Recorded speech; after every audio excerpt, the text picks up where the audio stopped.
আজকে একটা বেয়াদবকে সারপ্রাইজ দিব। সারপ্রাইজ পাইতে কার না ভালো লাগে। এই বেয়াদবে জানে না ওরে যে আমি সারপ্রাইজ দিব। তো ওর বার্থডে ছিল, আমাদেরও এক্সাম ছিল। আমার ফ্রেন্ড জাকিয়াকে আপনারা কম বেশি সবাই চিনেন। ইউনিভার্সিটিতে আসার পর থেকে ওর সাথে আমি শুধু ভিডিও আপলোড দিই। তো ওরে আমার যমজ বোন বলেন আপনারা। তো বেয়াদবে জানেই না আজকে যে ওরে সারপ্রাইজ দিব। ওকে উইশও করি নাই, কিচ্ছু করি নাই।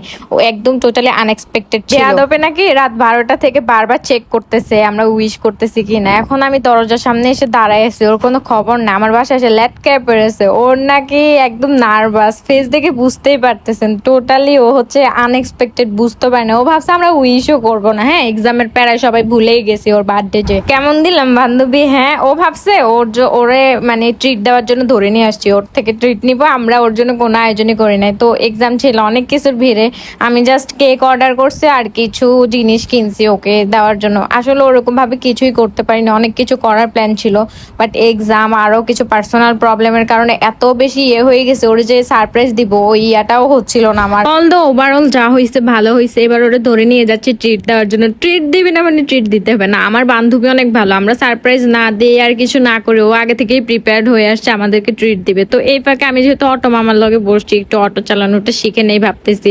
তো মামারে বললাম, মামা আপনি একটু দেখাই দেন, আমি একটু অটো চালানোটা শিখি। তো মামা বলতেছে, হ্যাঁ এমনি এমনি আপনি পরে অ্যাক্সিডেন্ট করবেন। সবাই মোটামুটি, আর ওয়েদারটা জোস ছিল। এই জোস ওয়েদারে একটু অটো চালানোর মজাই আলাদা, কি বলবো আপনারে। তারপর হচ্ছে আমরা রোড সাইড কিচেনে চলে আসছি আমাদের বাড়ির কাছে, যেহেতু এটা।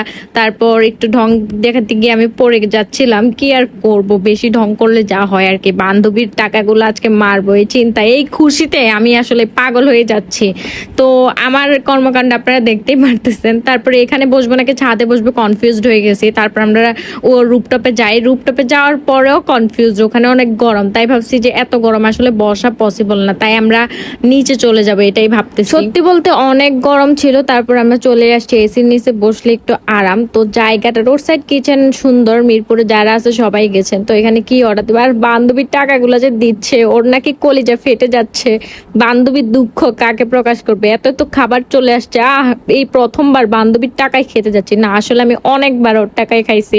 আমাদের মধ্যে আসলে টাকা পয়সার সম্পর্ক না, আমরা হয়তো দুষ্টামি করে একজন আরেকজনকে পচাই, কিন্তু টাকা পয়সার কোনো সম্পর্কই নাই আমাদের মাঝে। আমরা বন্ধুত্বটা আসলে অনেক কিছু ম্যাটার করে। তার সাথে আমার খুব ভালো একটা বন্ডিং, একদম বোনের মতো বলতে পারেন। খাবারগুলো দেখে লোল পড়তেছে, আবার মন চাইতেছে আবার খাই।